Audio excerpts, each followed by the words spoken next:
નમસ્કાર જૈન મિત્રો, market weekly update episode number 48માં આપ સૌનું સ્વાગત છે. દર વખતની જેમ આપણે શુક્રવારે સાંજે 6 વાગે હાજર થઈ ગયા છે. આખા વીકમાં માર્કેટમાં શું ઘટનાઓ બની તેની પર ડિટેલમાં ચર્ચા કરવા માટે. તો મિત્રો, આખું વીક બજાર માટે ભારે વોલેટિલિટી વાળું રહ્યું. ઘણી બધી ઇવેન્ટ્સ પણ હતી અને આજે બિહાર ઇલેક્શનનું રિઝલ્ટ પણ હતું. તેને કારણે માર્કેટમાં મોટી વોલેટિલિટી આજના દિવસમાં પણ આવી અને કાલના દિવસમાં પણ આવી. તો તમામ પરિબળો પર આપણે ચર્ચા કરીશું. તો પેજ પર જો નવા આવ્યા હો તો અંત સુધી જોડાયેલા રહેજો અને અંતમાં તમારો જેન્યુઇન અભિપ્રાય આપજો મિત્રો. મારો અવાજ તમારા સુધી પહોંચે છે કે નહીં, કોઈ મને યસ ઓર નો આન્સર આપે. ત્યારબાદ આપણે સેશનની શરૂઆત કરીએ. ઓકે, હવે આપણે સેશનની શરૂઆત કરવા જઈ રહ્યા છે. તો મિત્રો, ગયા વીકે થોડીક પોઝિટિવિટી સાથે આપણે વીકની શરૂઆત કરી. 25,503 અને 25,492નું ગયા વીકનું ક્લોઝિંગ હતું. તો 9 પોઈન્ટને પોઝિટિવિટી સાથે આપણે બજારમાં ઓપનિંગ કર્યું અને આખા વીકમાં નિફ્ટીમાં ભારે વોલેટિલિટી જોવા મળી. અને તેમાં આપણે ગઈકાલે એટલે કે ગુરુવારે 26,010નું હાઈએસ્ટ લેવલ જોયું. તે છતાં આપણે માર્કેટમાં નીચેનું લેવલ પણ જોયું. આખા વીકમાં માર્કેટમાં 24,449નો લો મંગળવારના દિવસે બન્યો. તો આ ઘટનાઓ જે પણ બની, વોલેટિલિટીની ઘટના જે પણ બની, તેની પાછળ કયા કયા પરિબળ છે તેની પર આપણે ડિટેલમાં ચર્ચા કરીએ. તે પહેલા આપણે જોઈએ કે બીજા બધા ઇન્ડિકેટર અમુક છે. ગવર્મેન્ટ તરફથી શું બજાર માટે ઘટનાઓ લાગુ પડે છે તેના પર આપણે થોડીક ચર્ચા કરીએ. તો મિત્રો, આ વીકમાં સેબી તરફથી એક નવો સર્ક્યુલર જાહેર થયો છે. સેબીનો જે સર્ક્યુલર છે એ સ્પષ્ટ રીતે એવું કહેવા માંગે છે કે જો તમે ઓનલાઈન ડિજિટલ ગોલ્ડ લેતા હો, હું સ્પષ્ટ રીતે ઉલ્લેખ કરીને કહું છું કે પેટીએમ છે, ગૂગલ પે અને ગુલ્લક, ત્યારબાદ બીજી ઘણી તમામ એપ્લિકેશન્સ જે છે જે તમને ડિજિટલ ગોલ્ડ આપે છે, તે તમામ એપ્લિકેશનોથી સેબીએ સાવચેત રહેવાની જાહેરાત આપી છે. જાહેરાતને એટલે સ્પષ્ટ રીતે એમણે એવું કહ્યું છે કે આ જે પ્લેટફોર્મ છે તેમાં તમે જે પણ ઇન્વેસ્ટમેન્ટ કરો છો તેમની જવાબદારી તમારી પોતાની છે. કારણ કે આમાં જે પણ તમે ટ્રાન્ઝેક્શન કરતા હો છો તેમાં તમને ખબર જ નથી હોતી કે તમારું જે બાઇંગ થયું છે એ કયા પ્રાઇસ પર થયું છે અને એમાં કોઈ રિટર્નની શ્યોરિટી હોતી નથી. તો જો તમે ઓનલાઈન ગોલ્ડ લેવા માંગતા હો, ઓનલાઈન ગોલ્ડમાં ઇન્વેસ્ટમેન્ટ કરવા માંગતા હો, તો તમારી પાસે ગોલ્ડ ETF એક સારામાં સારો વિકલ્પ છે. તેમાં તમે રોકાણ કરી શકો છો. તે સિવાય તમે ગોલ્ડ અને બીજી બધી કોમોડિટીના પણ મ્યુચ્યુઅલ ફંડ અવેલેબલ છે, તેમાં પણ તમે ઇન્વેસ્ટમેન્ટ કરી શકો છો. તો આ એક બહુ મહત્વપૂર્ણ નિર્ણય હતો. આગળ જતા આ સેક્ટર પર શું અસર થશે આ ઘટનાની, તેની પર આપણી નજર રહેશે અને આપણે વારંવાર આપણા પેજ પર માહિતી શેર કરીશું. તો મિત્રો, ગયા વીકમાં પણ આપણે વાત કરી હતી અને આ વીકમાં પણ હું વાત કરું છું કે ડિફેન્સ સેક્ટરને આપણે લોંગ ટર્મ સ્ટ્રેટેજી તરીકે ધ્યાનમાં લેવું જોઈએ. તો તેના અનુસંધાનમાં આ વીકમાં પણ આપણે ડિફેન્સ સેક્ટર પર ચર્ચા કરવા જઈ રહ્યા છે. HAL ડિફેન્સ કેટેગરીનો બહુ મહત્વનો શેર છે. તેણે યુએસએની GE ઇલેક્ટ્રોનિક્સ સાથે પોતાના જે MK1A જે મિસાઇલ છે તેને અપગ્રેડ કરવા માટે 8,800 કરોડનો સોદો કર્યો છે. અને આ જે સોદો જે છે તે લગભગ 113 એરક્રાફ્ટ માટેનો છે. આને કારણે આખા ડિફેન્સ સેક્ટરમાં એક બહુ મોટી પોઝિટિવિટી જોવા મળી આ વીકમાં. ત્યારબાદ રિઝલ્ટ સિઝન જે ચાલે છે તેમાં અમુક ડિફેન્સ કંપનીના જે રિઝલ્ટ આવ્યા છે એ ઠીકઠાક આવ્યા છે. તો તેને કારણે પણ અમુક શેરો નીચે આવ્યા છે. તો આ જે આખું ડિફેન્સ પેક છે એને તમારે ધ્યાનમાં એટલા માટે લેવું જોઈએ કારણ કે હું તો અહીંયા કહેતો જાઉં છું કે ડિફેન્સ સેક્ટરને તમારે 5-7 વર્ષનું લાંબુ હોરાઇઝન હોય તો તમે ઇન્વેસ્ટમેન્ટ કરી શકો છો. પરંતુ મોટી મોટી રેટિંગ એજન્સીઓ પણ હવે ભારતની ડિફેન્સ સેક્ટર પર પોતાનો વ્યૂ આપતી થઈ ગઈ છે. તો તેમાંની જ એક રેટિંગ એજન્સી ગોલ્ડમેનની વ્યૂ આવ્યું છે. તેઓ ભારતીય ઇકોનોમી પર બુલિશ છે અને ડિસેમ્બર 2026 પહેલા નિફ્ટીનો 29,000નો ટાર્ગેટ તેમણે સેટ કર્યો છે. હવે ડિસેમ્બર 2026 પહેલા 29,000નો જે ટાર્ગેટ છે, તેમણે જે સેક્ટર ચૂઝ કર્યા છે કે આ સેક્ટર મહત્વનો રોલ ભજવશે નિફ્ટીને ઉપર લઈ જવામાં, તેમાં ડિફેન્સ એક બહુ મહત્વનું વેટેજ આપ્યું છે.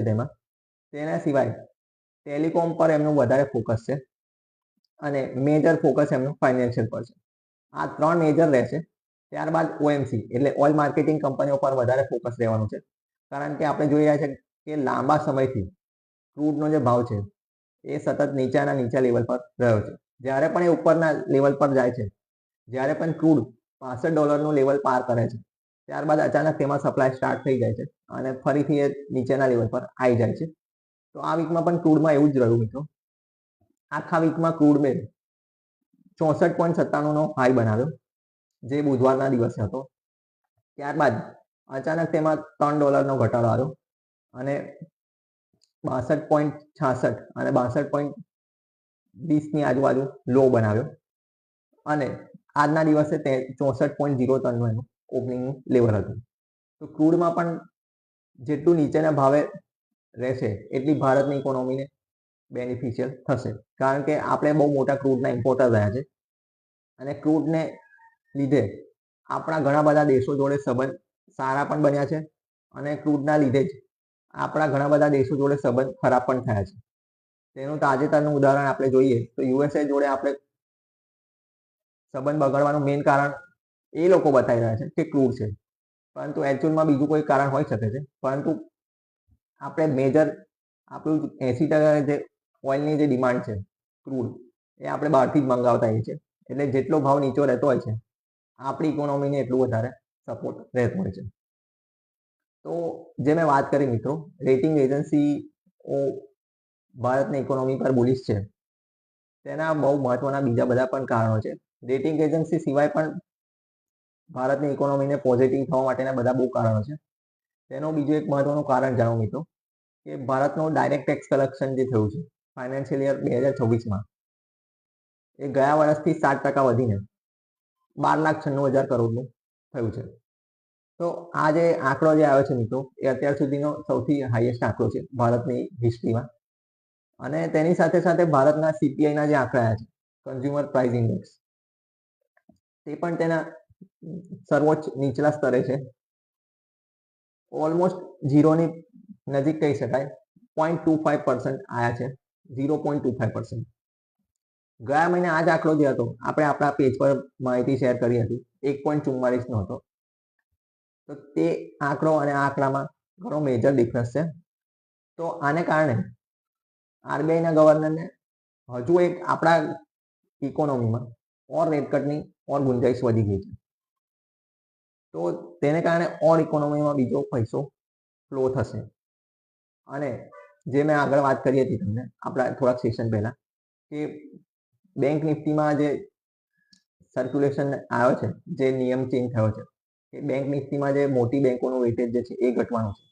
તેને કારણે બીજી નાની બેંકોનો પણ ફ્લો વધશે. તો તેમાં પણ અલગ પ્રકારની તેજી જોવા મળી શકે છે. હાલમાં આપણે બેંક નિફ્ટીમાં 14 સ્ટોક્સ છે, તે વધારીને 12 સ્ટોક્સ છે, તે વધારીને 14 કરવાના છે. અને ટોચની 3 બેંકોનું વેટેજ પણ ઘટાડવાનો આરબીઆઈનો પ્રસ્તાવ છે. તો આ કારણે ફાઇનાન્શિયલ સેક્ટરના જે પણ સ્ટોક્સ છે, ફાઇનાન્શિયલ સિરીઝ જે છે, એ ઘણી પોઝિટિવ થીમ બની શકે છે આગળના 2 થી 3 વર્ષ માટે. હું શોર્ટ ટર્મની વાત નથી કરી રહ્યો, હું લોંગ ટર્મની વાત કરી રહ્યો છું. ફાઇનાન્શિયલ સેક્ટર, કારણ કે હાલમાં આપણી ગવર્મેન્ટમાં ઘણા બધા બહુ મોટા સ્ટેપ્સ લેવાયા છે. ગયા વર્ષે આપણે જોઈએ તો આપણા ફાઇનાન્સ મિનિસ્ટરે 12 લાખની જે ટેક્સની જે લિમિટ હતી તે કરી હતી ઇન્ક્રીઝ. ત્યારબાદ આરબીઆઈ ગવર્નર તરફથી મોટો રેટ કટ આપવામાં આવ્યો હતો. અને હાલમાં આપણે જે આ જીએસટીમાં જે રેટ કટ થયો છે, તેને કારણે ભારતની ઇકોનોમીમાં ઘણો મોટો ફ્લો આવવાની પૂરેપૂરી સંભાવના છે. અને તેનું આપણે ગયા વીકના માર્કેટ વીકલી સેશનમાં ઓલરેડી ચર્ચા કરી ચૂક્યા છે, કે ગયા મહિને જે ઓટો સેલ્સના નંબર છે અને ટોટલ એક્સપેન્ડિચર જે થયું ભારતની ઇકોનોમીમાં ગયા મહિને, તેનો આંકડો દર્શાવે છે કે ભારતની ઇકોનોમી હાલ મજબૂત સ્થિતિમાં છે. તો તેને એડિશનમાં આપણે જોઈએ કે કન્ઝમ્પશન પર આપણું ઇકોનોમીનું પૂરેપૂરું ફોકસ છે, પરંતુ તેની એડિશનમાં ગવર્મેન્ટે એક નવી સ્કીમ લોન્ચ કરી છે. ગવર્મેન્ટે એક્સપોર્ટ પ્રમોશનને ઇન્સેન્ટિવ આપવા માટે 25,000 કરોડનો નવો પ્લાન લોન્ચ કર્યો છે. આ પ્લાન જે છે એમાં એક્સપોર્ટ રિલેટેડ જે પણ સેક્ટર છે તેમાં આગલા 6 વર્ષ માટે 25,000 કરોડનું ઇન્વેસ્ટમેન્ટ થશે.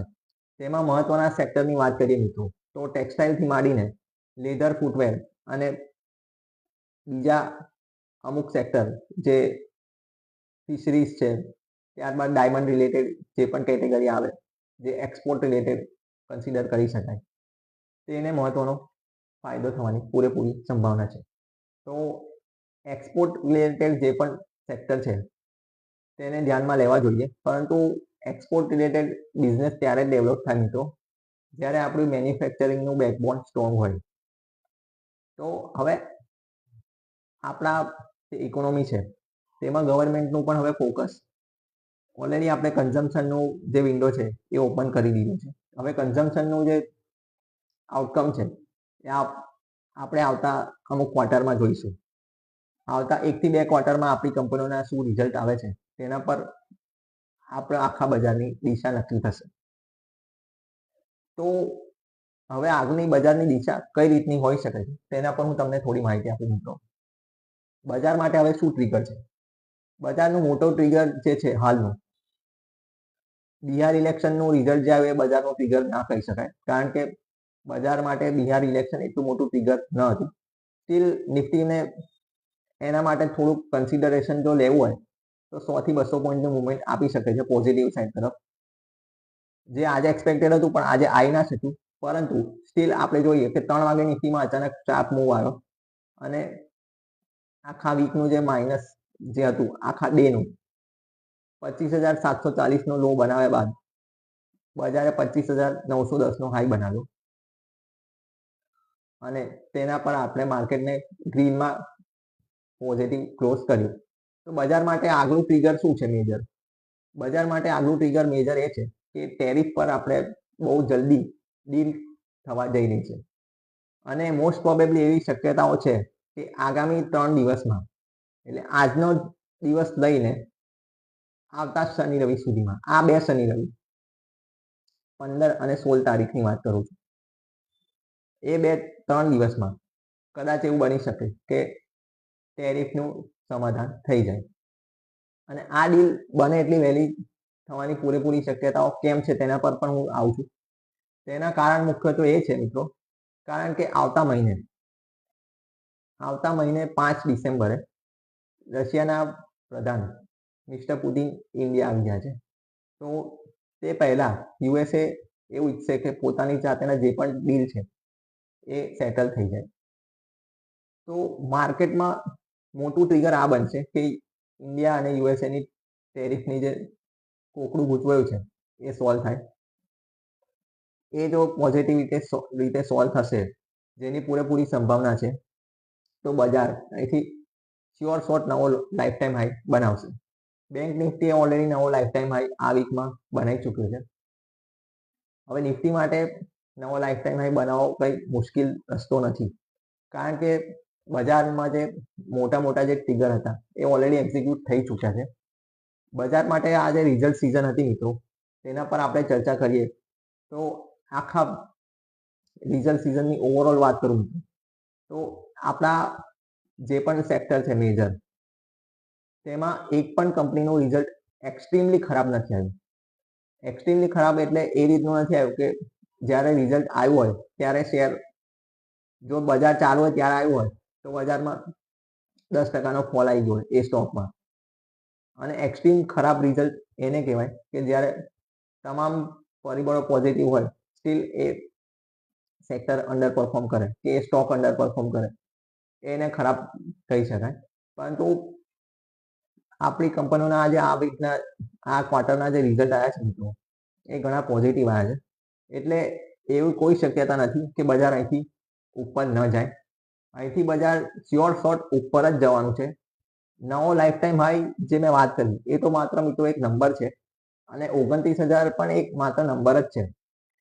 આપણે વેલ્થ ક્રિએશનની જર્નીમાં તમારે નંબર જો કન્સિડર કરવા જોઈએ તો તમે તમારા પોર્ટફોલિયોના નંબરમાં કેટલો ગ્રોથ થયો એ તમારે જોવું જોઈએ. આગલા જે 6 મહિના છે મિત્રો એ ઘણા મહત્વના છે. હું કેમ આ બોલી રહ્યો છું? એક તો આપણે ટેરિફ રિલેટેડ જે પણ ન્યૂઝ છે એ ડીલ થઈ જાય ત્યારબાદ આપણી પાસે કોઈ ટ્રિગર નહીં રહે. ઇકોનોમિકલી આપણા આરબીઆઈ ગવર્નર કદાચ એક રેટ કટ કરે તો એક ઓર ફ્લો આવી શકે છે. પરંતુ આગલા 6 મહિના વર્લ્ડ ઇકોનોમી માટે કેમ મહત્વના છે તેના પર હું તમને થોડીક માહિતી આપું. કાલના જે યુએસએના બજાર તમે કદાચ ટ્રેક કર્યા હોય મિત્રો, તો કાલનો દિવસ યુએસએના બજારમાં બહુ મોટો ડાઉનફોલ આવ્યો. એક જ દિવસમાં ડાઉ જોન્સ 800 પોઈન્ટની વેચવાલી સાથે તેનું ક્લોઝિંગ આપ્યું. હવે ડાઉ જોન્સને જે 800 પોઈન્ટનું ક્લોઝિંગ આપ્યું અને તેની સામે આપણે જોઈએ તો નિફ્ટી આજે 25,910 પર પોઝિટિવ ક્લોઝિંગ આપ્યું. તો યુએસએને માર્કેટમાં ડાઉન સાઇડ સ્ટાર્ટ થઈ છે તેનું એક અલગ કારણ છે મિત્રો.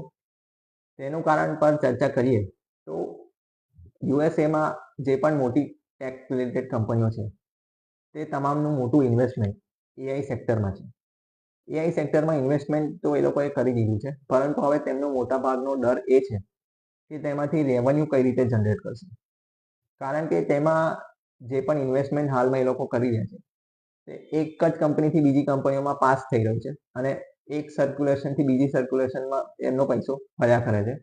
પરંતુ તેને કારણે કંપનીના રેવન્યુ વધી નથી રહ્યા અને રેવન્યુ વધી નથી રહ્યા તેને કારણે તેમનું જે એઆઈ રિલેટેડ જે પણ પ્રોજેક્શન છે તેમાં અમુક શંકાઓ છે. એટલે માર્કેટમાં એઆઈ બબલનું તમે નામ સાંભળતા હશો.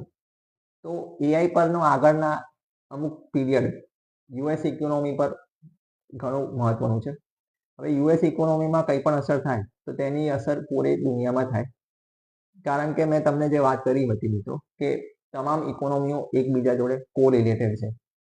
આપણે ભલે ઇન્વેસ્ટમેન્ટ એઆઈ રિલેટેડ ઓછું હોય કે આપણું ભલે એઆઈમાં પાર્ટિસિપેશન ઓછું હોય, પરંતુ ઇકોનોમિકલી તમામ દેશો એકબીજા જોડે કનેક્ટેડ છે.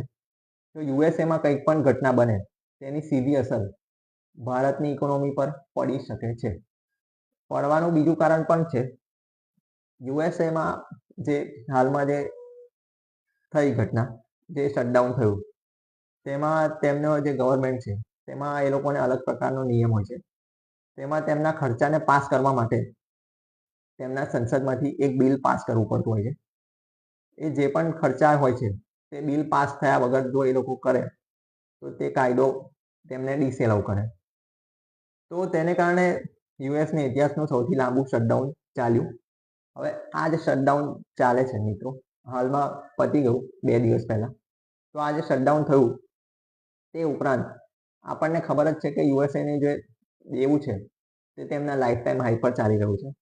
સ્ટીલ એના પ્રેસિડેન્ટ યુએસએની જે પણ પ્રજા છે તેમને $2,000 ડિવિડન્ડ આપવાની ઘોષણા કરી રહ્યા છે.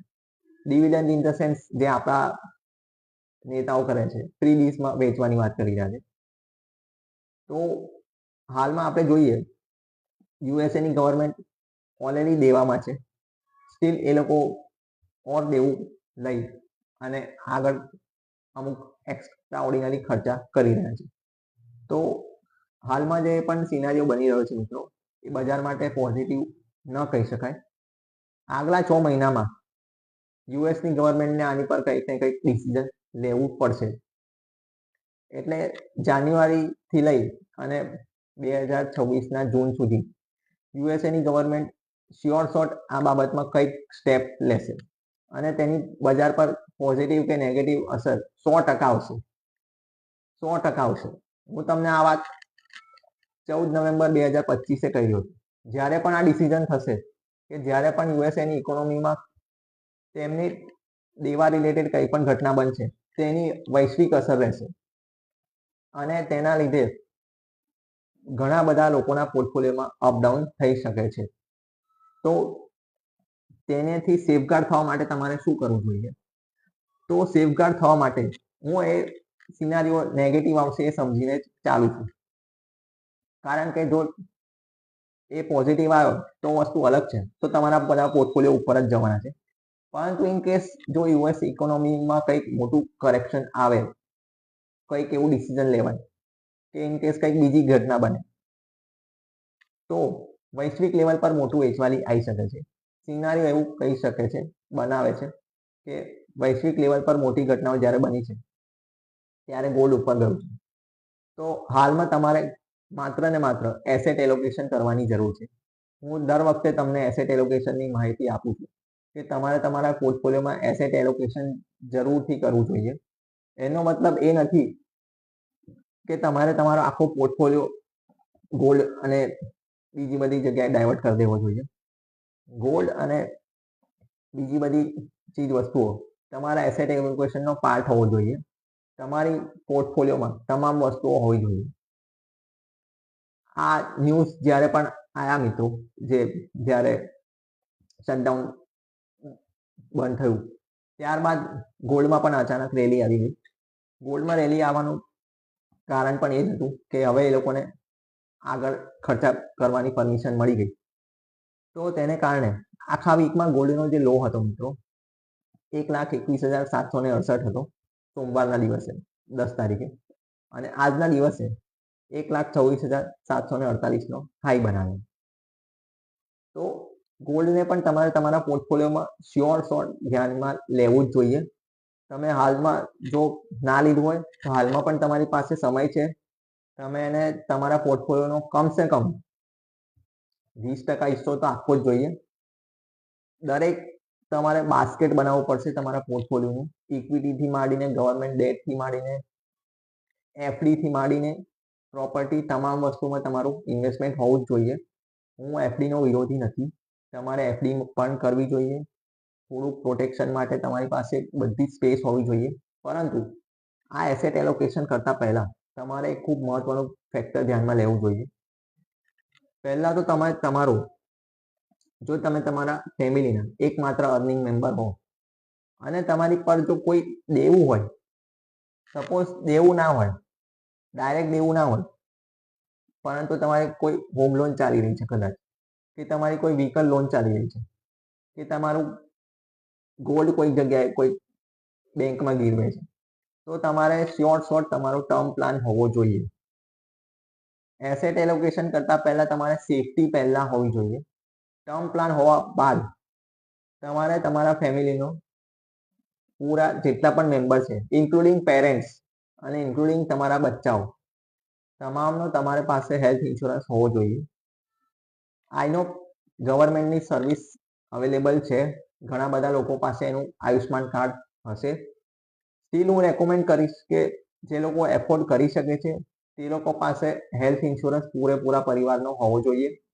ગવર્મેન્ટના આંકડા જે ઇન્ફ્લેશનના આવે છે તેને તમારે કન્સિડરેશનમાં ન લેવા જોઈએ, કારણ કે ગવર્મેન્ટના જે આંકડા આવતા હોય છે ઇન્ફ્લેશનના, એ પૂરેપૂરી ભારતની પ્રજાના ડેટા જે કમ્બાઈન કરીને આવતા હોય છે તેના પર આવતા હોય છે.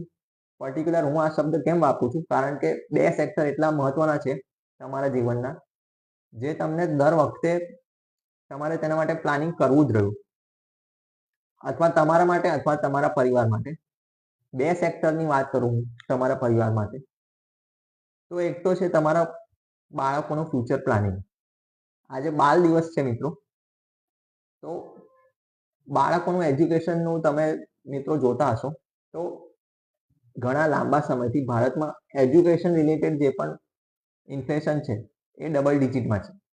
હવે એ કેમ છે, શું છે, એ આપણને બધાને જ ખબર છે કે ગવર્મેન્ટનું ફોકસ આ સેક્ટર પર રહ્યું નથી, કારણ કે મોટા ભાગની પ્રાઇવેટ સ્કૂલો પોલિટિકલ લીડરની છે. હવે એ આપણો વિષય છે નહીં, કેમ કે આપણે એ લેવલ પર હાલમાં કોઈ એક્શન નહીં લઈ શકીએ અને આપણે એ કેપેસિટીમાં હાલમાં છે પણ નહીં. તમે શું કરી શકો? તો તમે તમારા બાળકોના ભવિષ્ય માટે હાલમાંથી જ ઇન્વેસ્ટમેન્ટ સ્ટાર્ટ કરી દેવું જોઈએ. હાલમાંથી ઇન્વેસ્ટમેન્ટ સ્ટાર્ટ કરશો તો જ્યારે એમનું ગ્રેજ્યુએશનનો પીરિયડ આવશે, જ્યારે એ લોકોનું સ્કૂલિંગ પતશે ત્યારબાદનો જે પીરિયડ હશે ત્યારે તમારી પાસે એટલીસ્ટ અમુક કુશન હોવું જોઈએ, જેથી એ લોકો એમનું જે એજ્યુકેશન છે એ જ્યાં તેમને કરવું હોય ત્યાં કરી શકે. ભારતમાં કરે, વિદેશમાં કરે, ઓસ્ટ્રેલિયામાં કરે, યુકેમાં કરે કે યુએસએમાં કરે, એટલું તમારી પાસે બેકઅપ હોવું જોઈએ. અને એના માટે તમારે અત્યારથી પ્લાનિંગ કરવું પડશે. તો તમે એ ટાઈમના જે ઇન્ફ્લેશન છે તેને બીટ કરી શકશો. અને આજનો બાલ દિવસ છે તેનાથી સારો દિવસ તમારા માટે કોઈ ના હોઈ શકે કે પોતાના બાળકોના ભવિષ્ય માટે તમે અત્યારથી તેમનું એજ્યુકેશન પ્લાનિંગ કરો. તેના માટે તમારે શું કરવું જોઈએ મિત્રો? તો તેના માટે બજારમાં ચિલ્ડ્રન ફંડ અવેલેબલ છે. ગવર્મેન્ટની પણ અમુક સ્કીમ છે, સુકન્યા સમૃદ્ધિ યોજના. હું તેને પણ રેકમેન્ડ કરું છું. હું એવું નથી કે માત્ર એક જ પ્રોડક્ટ પ્રમોટ કરું છું, પરંતુ જેને ગર્લ ડોટર નથી તે લોકો માટે અલગ પ્રોવિઝન તમારે કરવું જોઈએ. તો હાલમાં તમે મ્યુચ્યુઅલ ફંડ કન્સિડર કરી શકો છો બાળકોના ભવિષ્ય માટે. તે સિવાય જે આગળ હું વાત કરું મિત્રો, આ જે પણ હું વાત કરું છું તેના માટે તમારી પાસે ફાઇનાન્શિયલ એડવાઇઝર હોવું ખૂબ જરૂરી છે. કારણ કે ફાઇનાન્શિયલ એડવાઇઝર તમને પ્રોપર ગાઈડ કરશે કે તમારે હાલમાં કેટલું તમારી બચ્ચાઓની સ્કૂલિંગનો ખર્ચો છે અને આગળ જતાં કેટલો થશે, તેની સાથે મુલાકાત કરીને તમારે આગળનું પ્લાનિંગ કરવું જોઈએ. ત્યારબાદ જ તમારું આગળનું આયોજન નક્કી થાય. અને એક સ્પષ્ટ વાત કરું તો કે ફાઇનાન્શિયલ એડવાઇઝર એને કહેવાય જે તમારું પૂરેપૂરું બાસ્કેટ બનાવીને આપે. ફાઇનાન્શિયલ એડવાઇઝર એટલે એ નહીં કે તમને LICની પ્રોડક્ટ વેચે. પ્રોડક્ટ વેચે એને કોઈ દિવસ ફાઇનાન્શિયલ એડવાઇઝર ન કહેવાય મિત્રો. તો આ ખાસ તમારે ધ્યાનમાં લેવું જોઈએ. તમારે પાસે કોઈ ફાઇનાન્શિયલ એડવાઇઝર ના હોય તો તમે અમારો સંપર્ક કરી શકો છો. આગળ તમને વાત કરું મિત્રો, તો આ તો થઈ બચ્ચાઓની વાત. હવે આગળ વાત કરું મિત્રો તો મેડિકલ રિલેટેડ સમસ્યાઓ ભારતમાં વધતી રહી છે અને મેડિકલ રિલેટેડ ઇન્ફ્લેશન ભારતમાં ડબલ ડિજિટમાં છે. તો આ બે સેક્ટરમાં બહુ મહત્વના છે. એક એજ્યુકેશનની મેં તમને વાત કરી, અને મેડિકલ એટલા માટે વાત કરી કે તમે તમારા પેરેન્ટ્સ માટે તમારા હેલ્થ ઇન્સ્યોરન્સ જો ન હોય તો તમારે શોર્ટ કન્સિડર કરવું જ જોઈએ. તમારે પાસે પ્રોપર પૂરા ફેમિલીનું હેલ્થ ઇન્સ્યોરન્સ હોવું જ જોઈએ. કારણ કે અમુક ખર્ચા એવા આવી જતા હોય છે મેડિકલ રિલેટેડ, જો તમે એનું પ્લાનિંગ ના કર્યું હોય તો એક રાતમાં તમારું પૂરેપૂરું બેલેન્સ વાઇપઆઉટ થઈ શકે છે. હાલમાં ભારતમાં હોસ્પિટલ રિલેટેડ ખર્ચા એટલા બધા એક્સપેન્સિવ થઈ ગયા છે. તમારા કોઈ મેડિકલ રિલેટેડ ફ્રેન્ડ હોય કે તમારા રિલેટિવ હોય, તેમને જસ્ટ તમે આનું આઉટકમ પૂછી શકો છો. તો આ બે મહત્વના મેં તમને સેક્ટર કયા જે ઇન્ફ્લેશનને તમારા પ્લાનિંગને બહુ હિટ કરી શકે છે. તો આ બે માટે તમારે ખૂબ મહત્વનું સોલિડ પ્લાનિંગ કરવું જોઈએ. તમારી પાસે કોઈ પાકું ફાઇનાન્શિયલ પ્લાનર ના હોય તો તમે અમારો સંપર્ક કરી શકો છો. તમે અમને ઇનબોક્સ કરી શકો છો અથવા તમે અમને અહીંયા સવાલ પૂછી શકો છો. અમે તમને જરૂરથી રિપ્લાય બેક કરીશું. આગળ હવે મિત્રો વાત કરીએ કે આગળ બજારમાં શું સિનારીઓ બની શકે છે. બજારમાં આગળ જે મેં વાત કરી કે ટેરિફ વિશે ઓલમોસ્ટ ડીલ આપણી થઈ જશે. તો એ ડીલ થશે તો બજાર એક નવો લાઈફ ટાઈમ હાઈ સુનર ઓર લેટર કદાચ નવેમ્બરમાં જ બનાવી જાય. અને નવેમ્બરમાં બનાવે ત્યારબાદ બજારમાં જે મેં કહ્યું તમને આગળના 6 મહિના એ બજાર માટે બે મહત્વના ટ્રિગર મેં તમને કહ્યું. એક બજારમાં AI રિલેટેડ જે પણ યુએસએમાં ચાલી રહ્યું છે તે, અને બીજું મેં તમને કહ્યું કે યુએસએના દેવા પર એમનું ગવર્મેન્ટ શું એક્શન લે છે. તે બજાર માટે બે બહુ મહત્વના ટ્રિગર છે. એઝ ફાર એઝ ઇન્ડિયન માર્કેટનું વાત કરું મિત્રો તો ભારતમાં હવે ડાઉનસાઇડ કોઈ દેખાતી નથી. સ્ટીલ FIA આ વીકમાં 7,050 કરોડનું, આ 4 દિવસની મેં વાત કરી મિત્રો, આજના ડેટા હાલમાં મારી પાસે આવ્યા નથી. સોમવારથી લઈને ગુરુવાર સુધીમાં 7,050 કરોડનું FIA નેટ સેલિંગ કર્યું કેશમાં, અને DIA દ્વારા એટલે લોકલ મ્યુચ્યુઅલ ફંડ દ્વારા 16,212 કરોડનું બાઇંગ થયું. સ્ટીલ નેગેટિવ ન્યૂઝ ન હોવા છતાં FIનું જે વેચાણ છે એ થોડુંક ઘટ્યું છે. જ્યારે આ પોઝિટિવ સાઈડ પર આવશે ત્યારે બજાર શોર્ટ ઉપર જ જશે. તો હવે ભારતની ઇકોનોમીને લઈને કોઈ નેગેટિવ ન્યૂઝ છે નહીં. સ્ટીલ તમે જો બહાર બેઠા હો તો તમે મિત્રો બહુ મોટી ભૂલ કરી રહ્યા છો. કારણ કે ભારતની ઇકોનોમી તમે જે નહીં જોયું હોય એ રીતનું રિટર્ન આપવાની તમારી કેપેસિટી બતાવી શકે છે. કારણ કે પાસ્ટમાં આપણે જોયું છે કે જ્યારે આપણે બહાર બેઠા છે ત્યારે બજારે અચાનક એવા રિટર્ન આપ્યા છે ત્યારે તમને અફસોસ થયો છે. તો એ અફસોસ ન કરવો હોય મિત્રો તો તમારે હાલમાં જ ઇન્વેસ્ટમેન્ટ સ્ટાર્ટ કરી દેવું જોઈએ. તમારે કયો સેક્ટરમાં ઇન્વેસ્ટમેન્ટ કરવું હોય, તમારે શું કરવું, ડાયરેક્ટ ઇક્વિટી કરવું છે, મ્યુચ્યુઅલ ફંડ કરવું છે, પીએમએસ કરવું છે, એઆઈએફ કરવું છે કે પછી મ્યુચ્યુઅલ ફંડની નવી સ્કીમ એસઆઈએફ કરવું છે, એ વિશેની તમને માહિતી તમારા ફાઇનાન્શિયલ એડવાઇઝર આપશે. તમારા ફાઇનાન્શિયલ એડવાઇઝર થ્રુ જ તમારે કામ કરવું જોઈએ. તે તમને માહિતી આપશે આગળ તમારું આખું તમારી રિસ્ક કેપેસિટી મુજબ અને તમારા ટાઈમિંગ મુજબ. તો આ હતું આપણું આ વીકનું માર્કેટ વીકલી અપડેટ. હવે આપણે મળીશું આવતા શુક્રવારે એટલે 21 નવેમ્બરે. ત્યાં સુધી તમારા કોઈ પણ સવાલ હોય, કોઈ પણ સુઝાવ હોય તો તે અમને જણાવો. તમારો અભિપ્રાય ખૂબ જરૂરથી આપજો. આ વિડીયોને તમારા મિત્રો સુધી લાઈક, શેર, કોમેન્ટ કરજો. ધન્યવાદ.